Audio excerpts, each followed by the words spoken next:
한 주일 동안 여러분 다 건강하셨지요? 네. 여러분들이 특별히 배려해 주셔서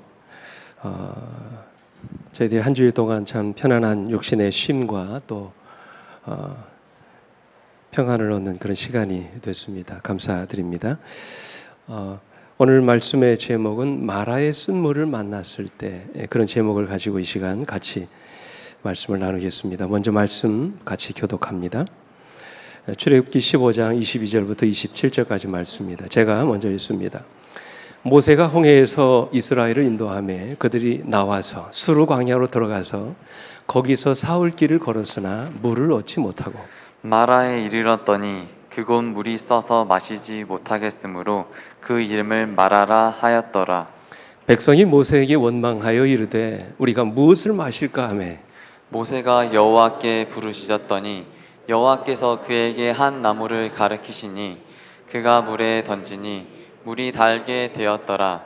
거기서 여호와께서 그들을 위하여 법도와 율례를 정하시고 그들을 시험하실세. 26절 이르시되 너희가 너희 하나님 나 여호와의 말을 들어 순종하고 내가 보기에 의를 행하며 내 계명에 귀를 기울이며 내 모든 규례를 지키면 내가 애굽 사람에게 내린 모든 질병 중 하나도 너희에게 내리지 아니하리니 나는 너희를 치료하는 여호와임이라. 그들이 엘림에 이르니 거기서 물샘 열둘과 종려나무 이른 고루가 있는지라. 거기서 그들이 그 물 곁에 장막을 쳤더라. 아멘. 저는 오늘 이 말씀을 본문으로 해서 우리 인생에서 만나게 되는 마라, 이 마라를 만났을 때 어떻게 해야 하는가, 그런 제목을 가지고 같이 말씀의 은혜를 나눕니다. 오래전의 일입니다. 정확하게는 16년 전에 제가 대학원 공부를 하면서 대학원 동기들과 함께 이스라엘로 성지순례를 다녀온 그런 경험이 있습니다. 터키나 그리스, 여러분 아시는 거 이집트, 이 지역을 중심으로 우리가 성지를 유행을 했는데요. 바울이 걸어간 선교 여행지 소아시아 지역을 비롯해서 이스라엘 백성들이 걸어갔던 출애굽 여정들을 함께 따라가면서 순례 여행을 하게 됐습니다. 근데 어느 날 같이 여행을 갔던 일행 가운데 한 분이 그런 제안을 했어요. 비록 우리가 이스라엘 백성들처럼 걸어서 광야를 걸을 수는 없지만 그들이 느꼈던 그 목마름을 하루 정도는 좀 같이 경험했으면 좋겠다, 그런 얘기를 하셨어요. 그래서 외국 나가면 다 물도 사 먹지 않습니까? 그죠? 화장실도 돈 내고 들어갑니다. 그래서 하루 동안은 물도 먹지 말고 그렇게 그냥 보내자는 것입니다. 모두가 다 찬성했습니다. 그리고는 온 일행들이 버스를 타고 이제 이집트 카이로를 떠나서 홍해를 건너고 시내산에 올라가기 전까지 하루 동안 물을 마시지 않았습니다. 근데 여러분 어떤 일이 일어나는지 아세요? 얼마나 목이 말랐던지 굉장히 힘들어하는 것입니다. 에어컨이 틀어져 있는 그 차 안에 있으면서도 그 순간을 견디지 못하는 것입니다. 그래서 성지를 보러 내려가자고 해도 사람들이 버스에서 내리지 않고 그대로 앉아만 있는 것입니다. 모든 의욕을 잃어버린 채로 그냥 사람들이 주저앉아 있는 것입니다. 그래서 결국 우리는 원래의 계획을 포기하고 다시 일행들에게 물을 나눠주기로 결정했습니다. 그 장소가 바로 마라였습니다. 제가 사진을 안 올려드렸는데요. 그 한 모금의 물을 마시면서 얼마나 행복했던지, 야, 참 물이 이렇게 귀한 것이구나, 제가 그때 처음 깨닫게 됐습니다. 이 광야를 여행하는 이스라엘 백성들에게 있어서 물은 마치 생명과도 같은 것이었습니다. 그런데 그들이 홍해를 지나 광야로 들어온 지 며칠째요? 3일째 되던 날 뭐가 떨어졌어요? 물이 떨어진 것입니다. 마실 물이 없는 것입니다. 그래서 온 이스라엘 백성들과 가축들이 기갈에 허덕이고 있을 때 그때 바로 그들이 한 우물을 발견하게 됐는데 그 우물이 바로 뭐였어요? 마라였습니다. 그래서 그 우물을 길어서 물을 마시려고 했는데 그 물이 어떻게 했다고요? 도저히 써서 마실 수 없게 됐다 그랬어요. 그래서 그 백성들이 그 우물의 이름을 뭐라고 했습니까? 마라라고. 마라가 무슨 뜻입니까? 쓰다는 뜻입니다. 그 물이 너무 써서 마실 수 없는 물이었기 때문에 실망한 이스라엘 백성들이 모세를 향하여 뭐합니까? 원망하기 시작하죠. 그때 모세가 하나님을 향하여 기도하게 됐고 하나님께서 그들에게 뭐라고 말씀하셨어요? 모세에게 나뭇가지를 던지라고 말씀하셨어요. 그러자 그 물이 달게 되어 온 이스라엘 백성들이 그 물을 마실 수 있게 됐다는 그런 이야기입니다. 여러분 대충 이야기를 아시겠지요? 예, 광야와 같이 험난한 우리 인생길에서도 우리가 때로는 마라와 같은 인생의 쓴 물을 경험하기도 합니다. 도저히 그 물이 써서 마실 수 없었던 마라의 우물처럼 우리는 때때로 인생의 쓰디쓴 경험을 하면서 살아갈 때가 얼마나 많은지 모릅니다. 성경에도 그런 인물이 있지요. 대표적인 인물. 룻기서에 오면 기근을 피해서 모압 땅으로 이사를 갔던 나오미가 그곳에서 10년 동안 살면서 정말 인생의 쓰디쓴 경험을 하게 돼요. 10년 머물러 있으면서 사랑하는 남편을 잃어버립니다. 사랑하는 두 아들을 잃어버립니다. 그 이후에 그게 완전히 빈털터리가 돼서 고향인 베들레헴으로 돌아오는 그 이야기가 기록되어 있어요. 그야말로 인생의 깊은 마라를 그가 경험하게 된 것입니다. 그래서 이 나오미가 그를 반기는 이 베들레헴 사람들에게 뭐라고 얘기합니까? 룻기 1장 20절. 나오미가 그들에게 이르되 나를 뭐라고 부르지 말라고요? 나오미라 부르지 말라 그랬어요. 나오미가 무슨 뜻입니까? 기쁨, 희락, 즐거움 그런 뜻입니다. 내 인생이 전혀 기쁘지 않으니 내 이름을 뭐라고 부르지 말라고요? 나오미라고 부르지 말라고 그랬어요. 대신에 뭐라고 부르라고요? 마라라 부르라고 그랬어요. 마라가 뭐라고요? 쓰디쓴, 고달픈, 고통스러운 그런 뜻이에요. 우리는 누구나 이와 같은 인생의 쓰디쓴 마라를 경험하고 살아갑니다. 그죠? 여러분 그렇지 않습니까? 그것은 우리 그리스도인들도 예외가 아닙니다. 마치 홍해를 건넌 이스라엘 백성들에게도 마라의 쓴 물의 경험이 있었던 것처럼 구원받은 우리 그리스도인의 삶에도 이와 같은 마라의 경험이 누구나에게 있습니다. 오늘 여러분이 경험하고 있는 마라는 무엇입니까? 무엇이 여러분의 인생을 그처럼 쓰게 만들고 고통스럽게 합니까? 어떤 사람은 질병이라는 마라를 경험하기도 합니다. 또 어떤 사람은 사업의 실패의 마라를 경험하기도 합니다. 어떤 사람은 부부간의 갈등의 마라를 경험하기도 합니다. 어떤 사람은 자녀들의 탈선의 마라를 경험하기도 합니다. 그리고 어떤 사람은 사랑하는 사람을 잃어버리는 사별의 마라를 경험하기도 합니다. 그리고 우리는 지금 무슨 마라를 경험합니까? 코로나19의 마라를 경험합니다. 이처럼 우리는 아주 다양한 인생의 마라를 경험하며 살아간다고 하는 것입니다. 이런 마라의 경험들이 우리를 때때로 힘들게 만듭니다. 지치게 만듭니다. 정말로 고달픈 인생이 되게 만듭니다. 수없이 많은 절망과 고통을 경험하며 살게 합니다. 이럴 때 우리가 어떻게 해야 합니까? 인생에서 만나는 이런 마라의 고통 앞에서 우리가 어떻게 그 고통을 극복하고 하나님이 주신 은혜를 경험하며 살아갈 수 있을까요? 오늘 우리가 함께 나누기를 원하는 주제입니다. 첫째로 인생의 마라의 물을 경험했을 때 첫째로 우리는 하나님을 원망하지 말아야 합니다. 여러분 마라를 만났을 때 뭐 하지 말아야 된다고요? 하나님을 원망하지 말아야 합니다. 어떤 일이 있어도 우리는 하나님을 원망하거나 불평하지 말아야 합니다. 우리 입으로 하나님을 부인하지도 하나님을 원망하는 것도 하지 말아야 합니다. 왜 그렇습니까? 왜 우리가 그렇게 해야 합니까? 하나님을 원망하는 것이 죄입니까? 그것이 그렇게 대단한 죄인가요? 물론 하나님을 원망하는 것이 그렇게 큰 죄는 아닙니다. 그보다 큰 죄는 얼마든지 있어요. 근데 여러분 왜 우리가 원망하지 말아야 됩니까? 그것은 하나님을 원망하는 것이 문제 해결에 전혀 도움이 되지 않기 때문에 그래요. 오늘 여러분 이 말에 동감하십니까? 어려운 위기 앞에서 때로 고통 앞에서 우리가 아무리 하나님을 원망하고 불평해도 그것이 뭐에 도움이 안 된다고요? 문제 해결에 전혀 도움이 되지 않습니다. 어떤 분은 그래요. 그래도 한번 원망이라도 시컷 해보면 속은 후련해지지 않습니까? 그렇게 얘기하십니다. 그런데 여러분 질문합니다. 정말 그러시던가요? 인생의 절망 앞에서 하나님을 원망하고 때로는 불평하고 내 이웃을 저주할 때 여러분의 속이 후련해지시던가요? 아니에요.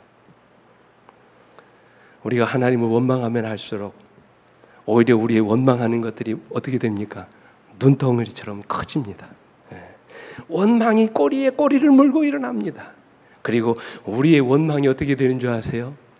다른 옆에 있는 사람들에게까지 전염됩니다. 전혀 원망하지 않던 사람도 내가 원망하는 그 소리를 듣고 같이 하나님을 원망하기 시작합니다. 그리고 여러분 더 심각한 문제는 우리가 하나님을 원망하기 시작하는 그 순간부터 우리 시야에서 누가 보이지 않아요? 하나님이 보이지 않습니다.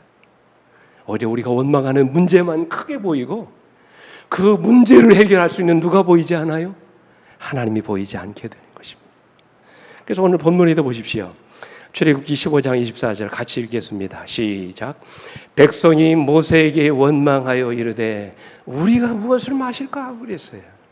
여러분 그들이 원망하니까 뭐라고 합니까? 우리가 무엇을 마실까 그랬어요.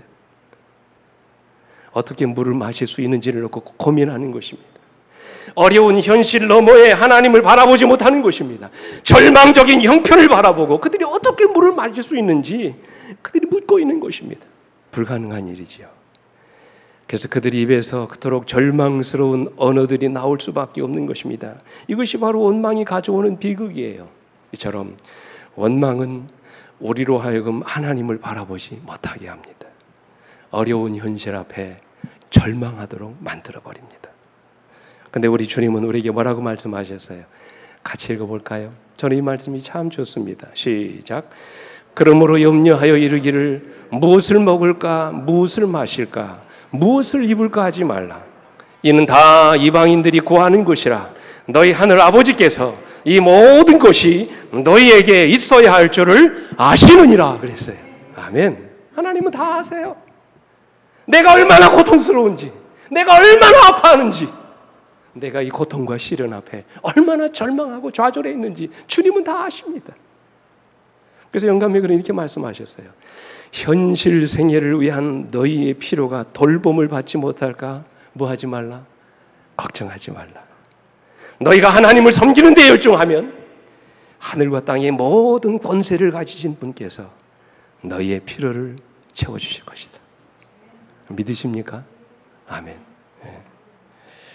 그런데도 우리는 끊임없이 걱정하고 염려합니다. 제가 아는 분 가운데 해마다 감자 농사를 지으면 망치는 분이 계셨어요. 무슨 짓을 해도 무슨 거름을 써도 망치는 것입니다. 근데 어느 해인가 감자 농사가 참 풍년이 들었습니다. 그래서 목사님이 그 교회 목사님이 집사님을 방문해서 그렇게 말씀드렸답니다.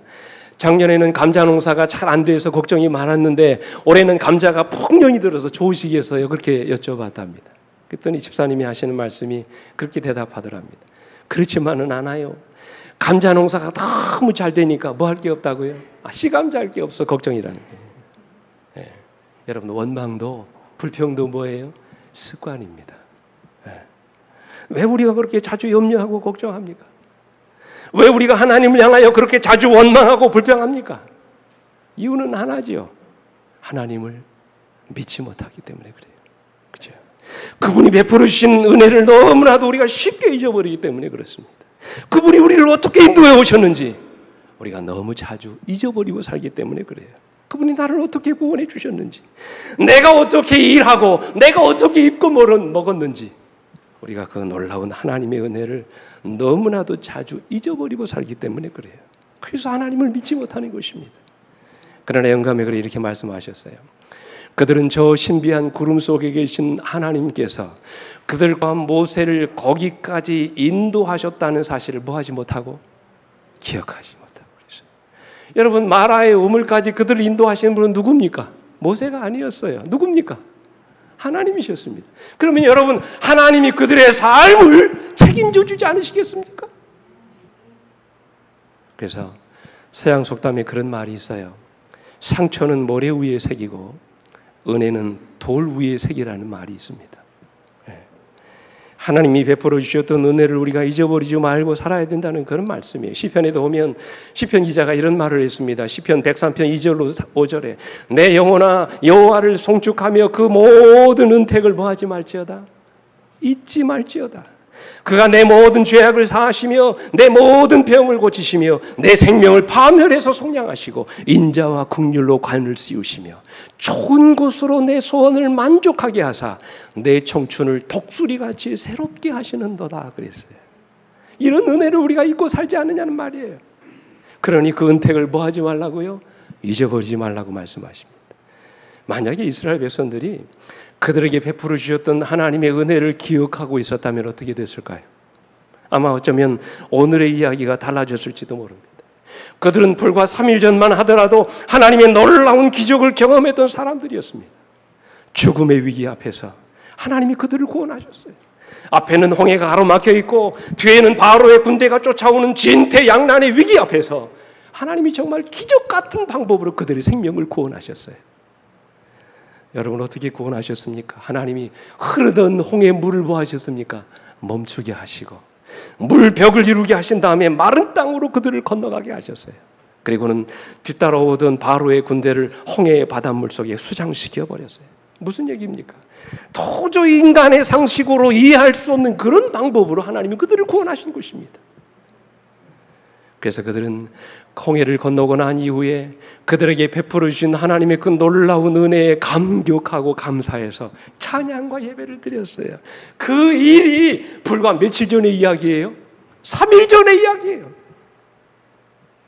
근데 여러분, 오늘 그들은 또다시 하나님을 원망하고 있는 것입니다.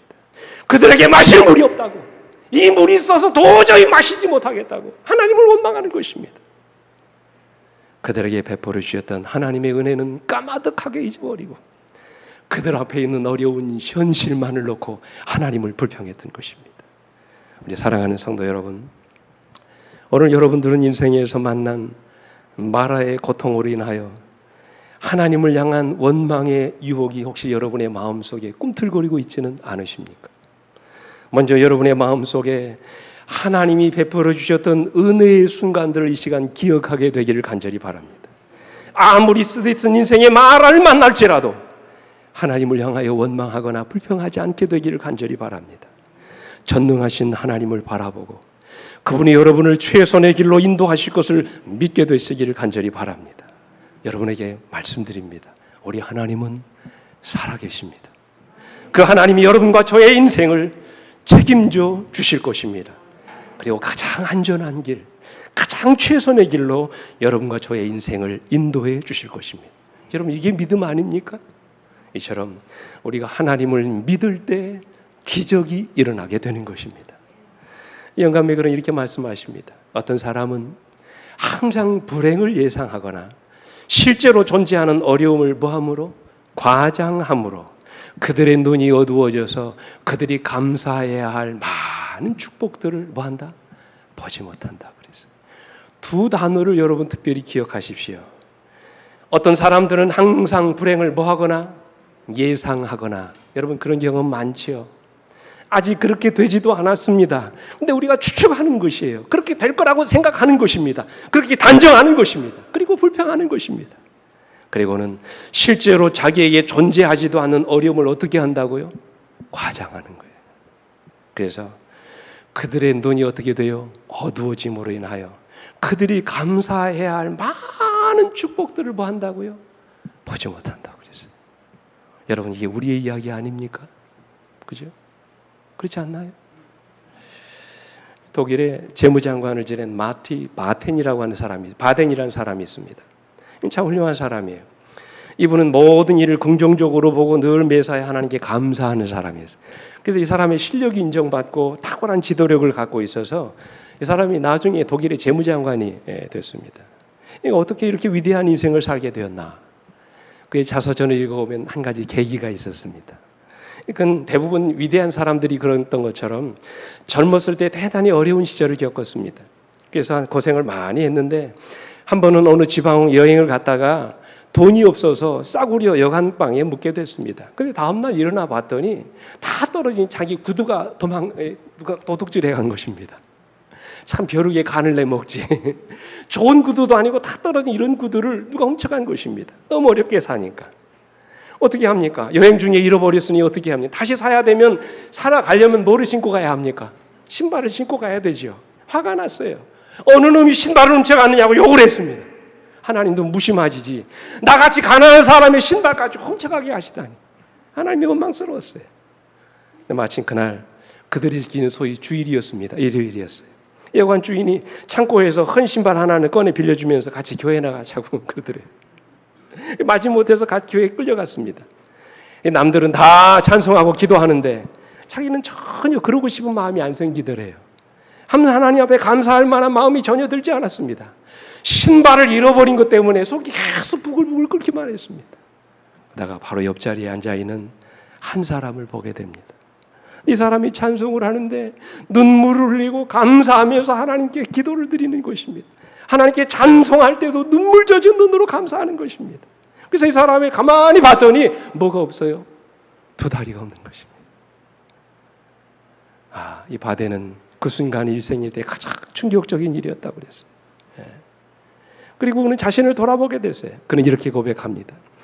저 사람은 신발을 잃어버린 정도가 아니라 두 다리를 잃어버렸으니 신발이 있어도 신을 수가 없겠구나. 그에 비해서 나는 얼마나 행복한 사람인가. 신발이야 다시 사서 신으면 될 것을 괜스레 남을 저주하고 하나님까지 원망하였구나.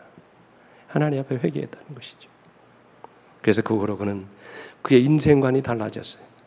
자기에게 없는 것보다는 있는 것이 더 많다는 사실을 알게 되면서 그때부터 원망하지 않고 매사에 적극적이고 긍정적인 사람이 되었다는 그런 이야기예요. 그래서 그가 독일의 재무장관의 자리까지 오를 수 있게 되었다고 합니다.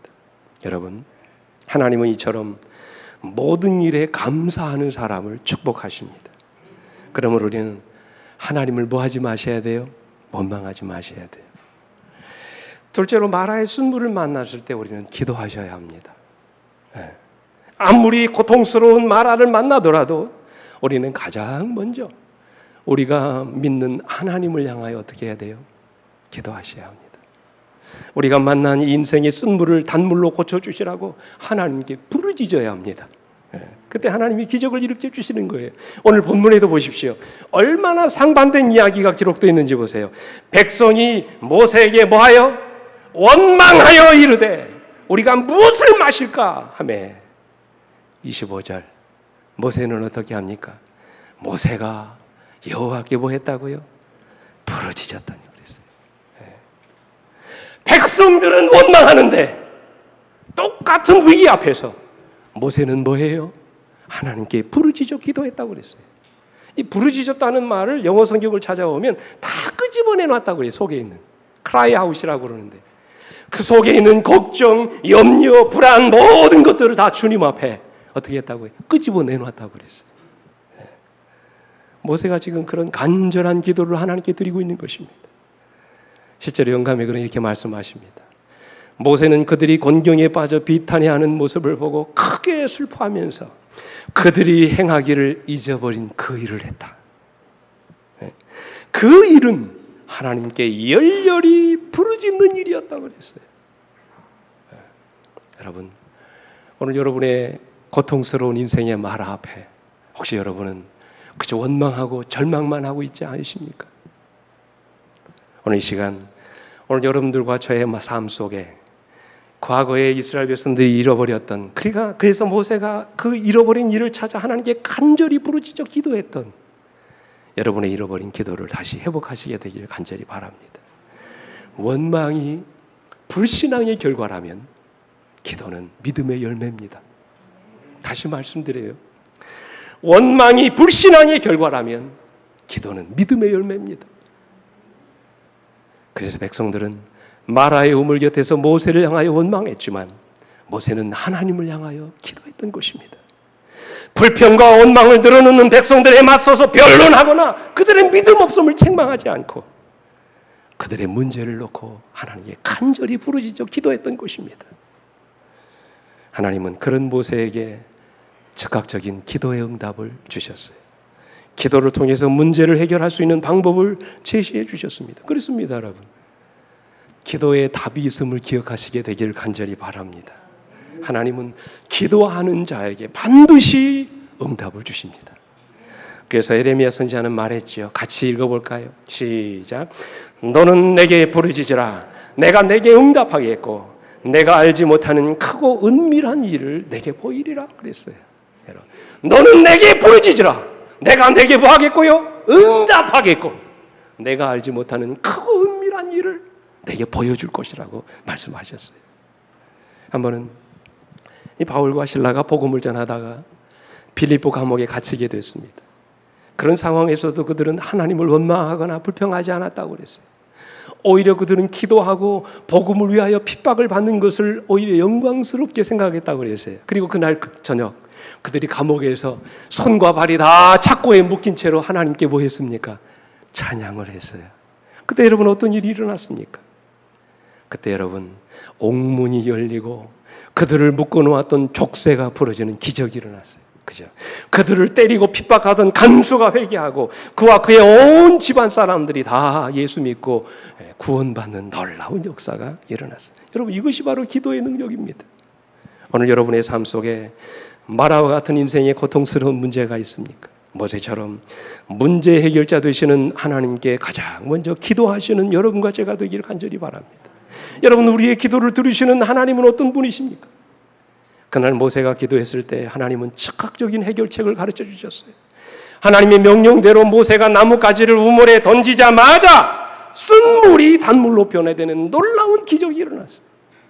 그러면서 하나님은 자신을 일컬어 뭐라고 말씀하십니까? 나는 너희를 뭐하는요?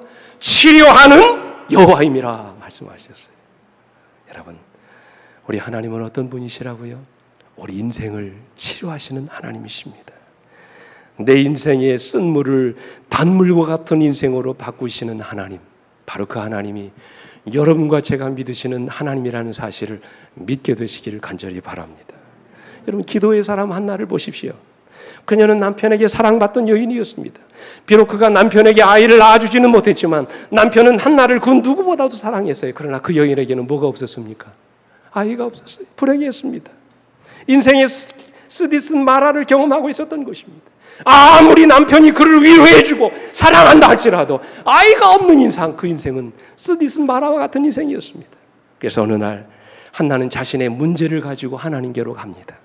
그리고는 하나님께 간절히 기도했어요. 그녀가 경험하고 있던 인생의 슬픔을 다 하나님 앞에 끄집어내 놨습니다. 얼마나 한나가 간절히 하나님께 부르짖었던지 기도하는 한나의 모습을 보고 엘리가 뭐 한 줄 알았다고요? 술에 취한 줄 알았다고 그랬어요. 결국 하나님은 한나의 간절한 부르짖음을 들으셨고 그에게 귀한 아들 누구를 주셨어요? 사무엘을 선물로 주셨어요. 이스라엘 역사의 가장 위대한 선지자를 그 아들에게 아들로 허락하신 것입니다. 뿐만 아니라 사무엘 외에 세 아들과 두 딸을 더 허락하셨다. 얼마나 놀라운 하나님의 사랑입니까? 하나님은 그녀의 슬픔이 변하여 기쁨이 되게 하셨어요.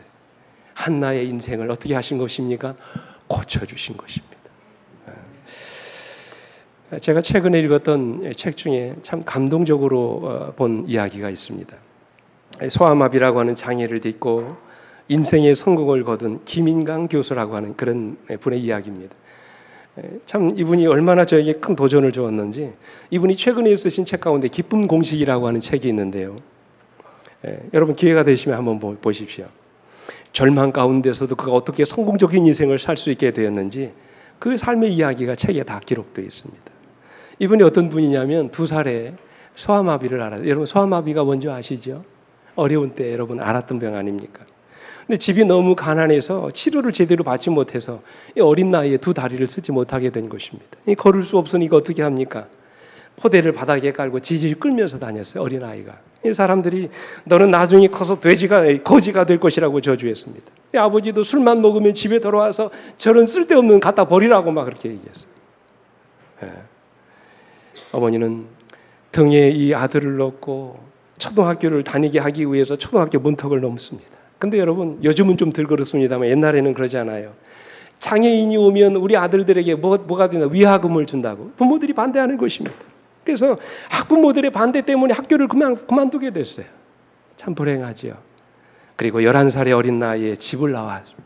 그리고는 목발을 짚고 서는 법을 배우기 위해서 대전에 있는 한 재활원에 들어가게 됩니다. 그곳에서 그는 2년 동안 열심히 재활 훈련해가지고 드디어 저렇게 목발을 짚고 걷고 움직일 수 있게 됐어요. 그런데 참 하나님의 은혜로 재활원에 있는 최화복이라고 하는 참 좋은 선생님을 만납니다. 그분의 도움으로 중학교에 진학할 수 있게 됐습니다. 이제 하나님 참 공평하시죠. 이 신체적인 장애는 있었지만 이분이 참 머리가 좋았던 것 같아요. 그래서 중학교를 수석으로 졸업하고요. 고등학교 연합고사를 봤는데 만점을 받았어요. 장학금을 받고 고등학교를 간 것입니다. 그리고는 열심히 공부해서 드디어 서울대학교 수학과에 들어갔습니다. 참 대단하지 않습니까? 근데 여러분, 여기에서 그의 인생을 바꿔놓은 놀라운 경험을 하게 돼요. 학교 선배로부터 그가 전혀 믿고 듣지 못했던 예수님이라는 분을 소개받게 된 것입니다. 그가 예수님을 믿고 그의 삶이 완전히 변화됐어요. 그는 예수님을 믿고 난 이후에 그는 이런 고백을 했습니다. 이 세상에 아무도 나를 지켜봐주는 사람이 없어도 나에게 조용히 미소를 지어주는 한 분이 계시다는 것을 처음으로 깨달았습니다. 낮은 자들의 고통을 온몸으로 견디시다 십자가에 달려 돌아가신 주님, 나보다 수천 배 수억 배 아파하셨을 예수님을 생각하니 가슴이 찢어지게 아팠습니다. 참 예수님을 그가 경험하고 십자가의 사랑을 그가 경험하고 난 다음에 그가 이런 고통을 겪었다는 것입니다. 그런데 여러분, 한동안 신앙을 열심히 하던 그에게 또다시 불행이 찾아옵니다. 가난과 불편한 장애 때문에 그 인생이 커다란 짐이 됐어요. 대학을 다니면서도 생활비가 없었기 때문에 그는 시시각각으로 아르바이트를 해야 합니다. 근데 아르바이트를 하다가 너무 몸이 무리가 됐는지 대학교 3학년 때 그만 왼쪽 배에 구멍이 생겼어요. 수술을 받았습니다. 그리고 나서 치료된 지 얼마 되지 않아서 오른쪽 배가 또 나빠지는 것입니다. 공부를 할 수 없게 됐어요. 아르바이트도 할 수 없게 됐습니다. 지하 단칸방에서 1년 동안 누워 살았다고 그랬어요. 여러분 같으면 어떻겠습니까? 부모도 없습니다. 그를 도와줄 사람도 없어요. 인생의 호흡을 반해서 덩그러니 홀로 남아있는 것 같은 외로움 속에 살았습니다. 순간적으로 그는 세상을 증오하고 하나님을 원망했습니다. 모든 것이 원망스러웠어요. 하나님을 저주하고 싶었던 것이었어요. 그러나 시간이 지날수록 하나님밖에는 의지할 분이 없다는 사실을 깨닫고 결심합니다. 기도원에 들어가요. 그리고는 기도원에 들어가서 하나님 앞에 그의 마음을 다 쏟아놓습니다. 자신의 지난 날들의 죄를 다 회개하고 그의 저주받은 인생을 고쳐달라고 날마다 하나님께 부르짖었어요. 그러던 어느 날 하나님이 그의 마음속에 원망과 불평을 제하십니다. 그리고 그의 병든 몸을 깨끗이 치유해 주셨어요. 그는 열심히 공부해서 서울대학교 수학과를 수석으로 졸업합니다. 그리고 서울대 전체 차석으로 졸업을 해가지고 미국의 명문대학인 버클리 대학에 가서 박사학위를 받고 한국에 돌아와서 서울대학교 카이스트 이걸 거쳐가지고 지금은 한국과학기술원 부서로 있는 고등과학원의 교수로 일하고 있습니다. 지난 2007년도에는 40세 이하의 젊은 과학자에게 주는 젊은 과학자상을 수상하기도 했습니다. 그가 이런 말을 해요. 이런 고백을 합니다. 마지막으로. 하나님은 한순간도 저를 버리신 적이 없었습니다. 지금까지 나를 지탱해 준 것은 목발이 아니라 하나님이었습니다. 내 인생의 모퉁이에서 언제나 나를 지켜보고 계셨던 그분, 혹독한 삶의 질곡에 눌려 미소마저 잃어버린 나를 웃게 하시고 기쁨으로 띠띠우셨습니다. 하나님은 나의 절망을 명품 인생으로 변화시켜 주셨습니다. 사랑하는 성도 여러분, 우리의 기도를 들으시는 하나님은 여호와 라파의 하나님이십니다. 치료의 하나님이십니다. 지금도 당신의 백성들이 힘들고 고통스러운 일을 만날 때마다 직접 우리를 찾아오셔서 우리의 아픔과 고통을 치료해 주시는 그런 사랑의 하나님이십니다. 그래서 예사야 선지자는 우리에게 말합니다. 무릇 시온에서 슬퍼하는 자에게 화관을 주어 그 죄를 대신하며 기쁨의 기름으로 그 슬픔을 대신하며 찬송의 옷으로 그 근심을 대신하게 하시고 그랬어요. 이런 하나님이 바로 우리가 믿는 하나님이십니다. 영감의 글은 이렇게 말씀하십니다. 예수님은 우리의 누구라고요? 친구이시다. 온 하늘은 우리의 행복에 관심을 가지고 있다. 우리의 근심과 공포는 하나님의 성령을 어떻게 한다고요? 슬프시게 한다. 우리는 우리를 초조하게 하고 피곤하게 만들 뿐 시련을 견디는 데 도움이 되지 못하는 근심과 걱정에 빠져서는 안 된다. 그래서 혹시 여러분 이 자리에 인생의 쓰디쓴 마라를 경험하고 계신 그런 분 계십니까? 그 순간 우리 모든 모세처럼 무릎으로 여러분의 인생의 마라를 넘어서시게 되기를 간절히 바랍니다. 기도하는 가운데 여러분의 인생을 다시 고쳐주시는 여호와 라파의 하나님을 우리 모두 다 경험할 수 있게 되기를 간절히 바랍니다.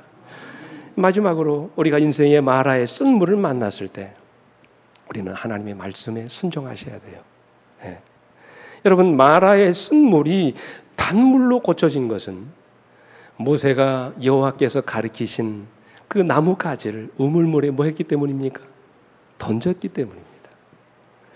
그래서 대부분의 신학자들은 모세가 던진 이 나뭇가지에 어떤 의미를 자꾸 붙이려고 합니다. 그래서 어떤 신학자의 주석을 보면 이 모세가 던진 그 나뭇가지는 장차 십자가를 의미한다, 아니면 예수님을 의미한다, 뭐 그렇게 얘기합니다. 근데 여러분, 저는 이 나무에 어떤 의미를 붙이고 싶은 마음이 없어요. 성경도 그렇습니다. 영감의 글이나 우리 교회 주석도 마찬가지입니다. 이 나무는 아주 작고 보잘것없는 나무였어요.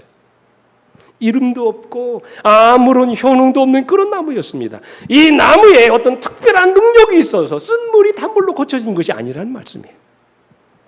지금 하나님께서 본문의 사건을 통해서 이스라엘 백성들에게 주시고자 하는 교훈이 무엇일까요? 그게 뭡니까? 순종이 기적을 낳는다는 것입니다.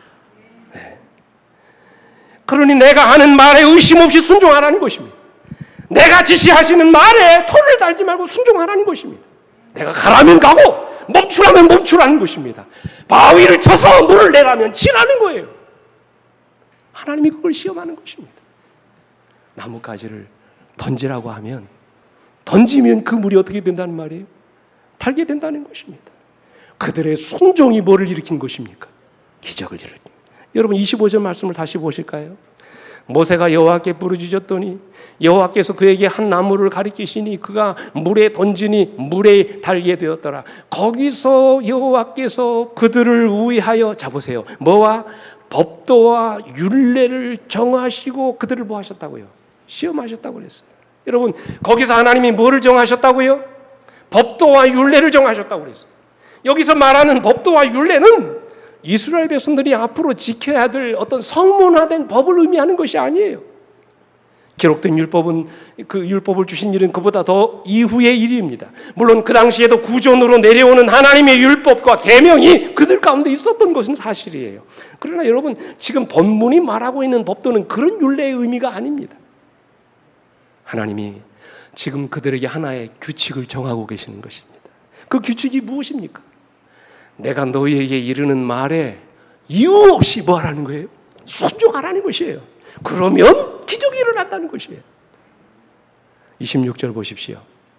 이르시되 너희가 너희 하나님 나 여호와의 말을 들어 순종하고 내가 보기에 의를 행하며 내 계명에 귀를 기울이며 내 모든 규례를 지키면 내가 애굽 사람들에게 내린 모든 질병 중 하나도 너희에게 내리지 아니하리니 나는 너희를 치료하는 여호와임이라 그랬어요.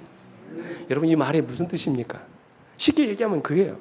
너희들에게 앞으로 그 이유를 알 수 없고 때로는 이해할 수 없는 명령이 내려지더라도 내 말에 의심 없이 순종해라. 네.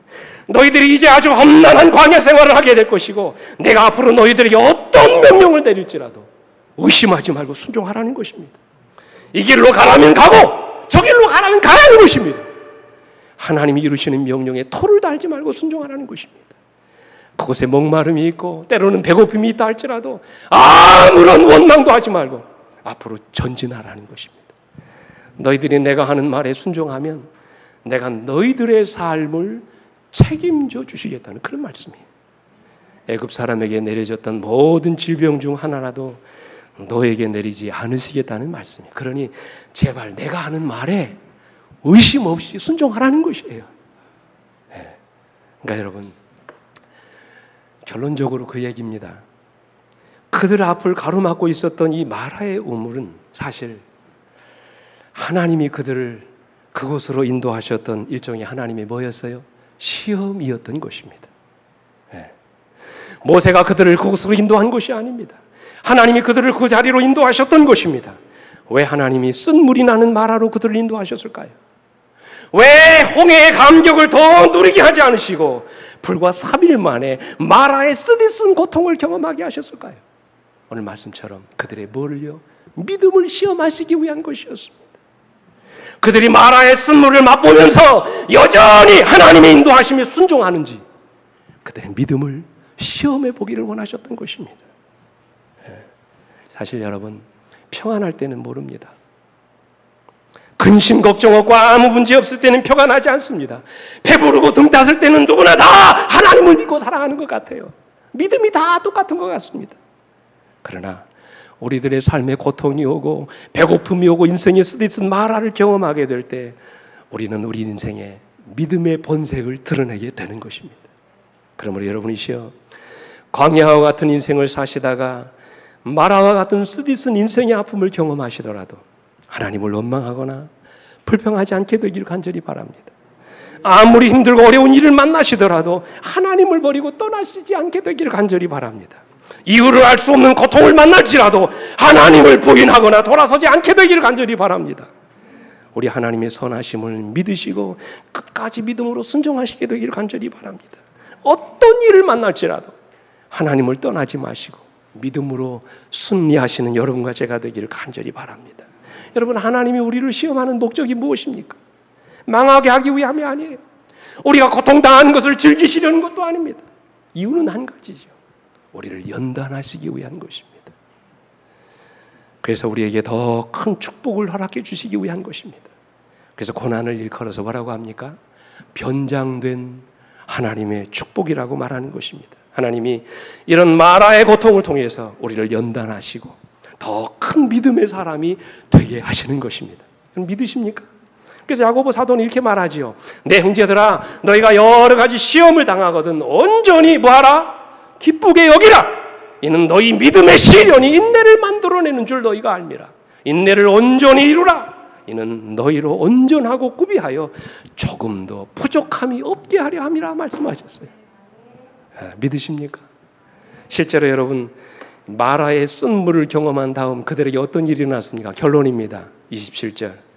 그들이 어디에 이르니?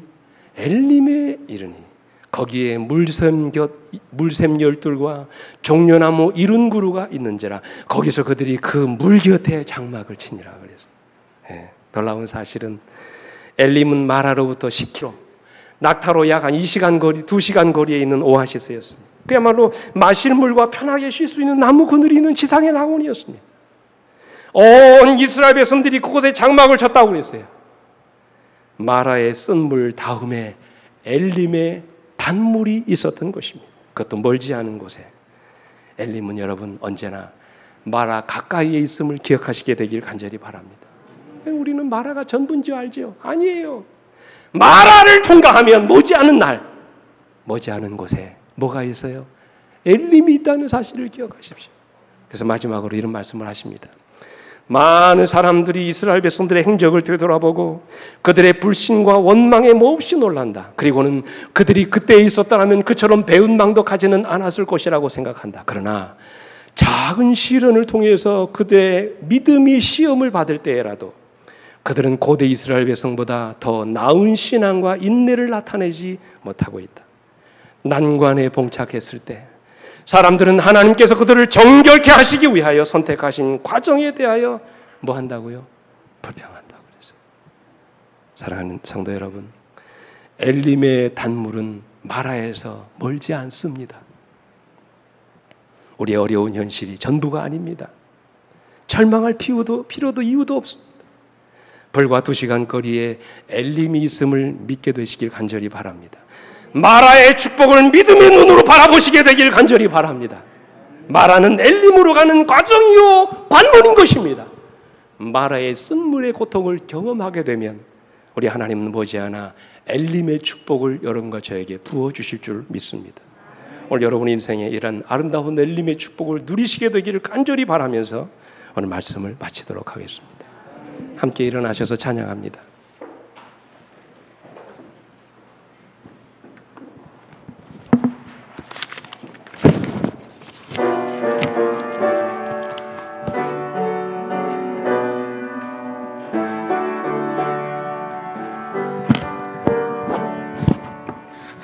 내가 지금 사는 건 주의 주신 은혜요. 주를 믿게 된 것은 더욱 크신 은혜라.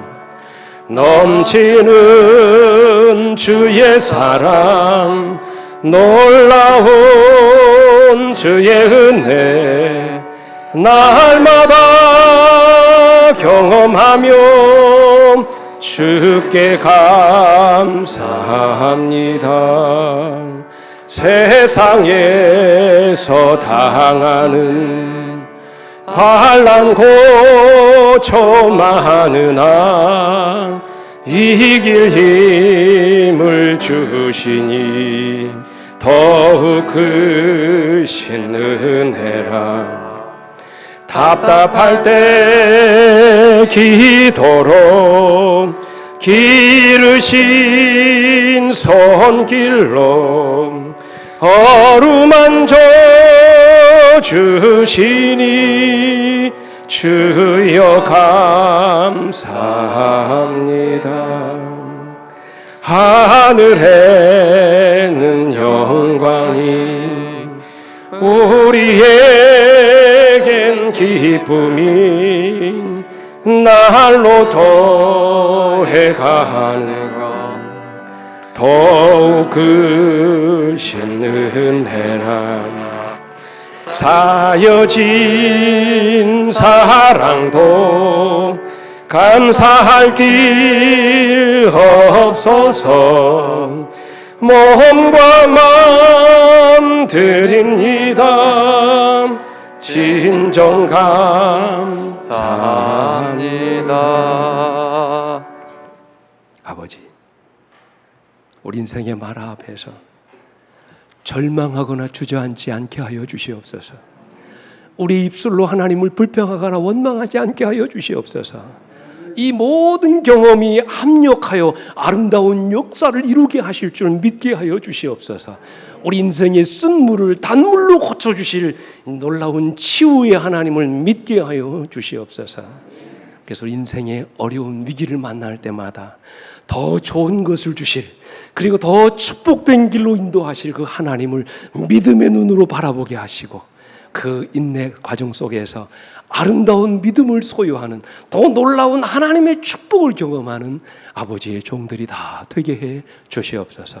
이제는 우리 아버지 하나님의 놀라우신 사랑과 그 아들 예수 그리스도의 다함이 없으신 십자가의 사랑과, 그리고 오늘도 우리를 일으켜 주시고 험난한 인생길에서 넘어지지 않도록 붙들어 주시는 성령 하나님의 감화 감동하심이 오늘 자리에서 하나님의 거룩한 말씀을 듣고 은혜 받은 성도들을 위해 이제로부터 영원토록 언제나 함께해 주시옵기를 우리의 구주이신 예수 그리스도의 이름으로 간절히 축원하옵나이다. 아멘.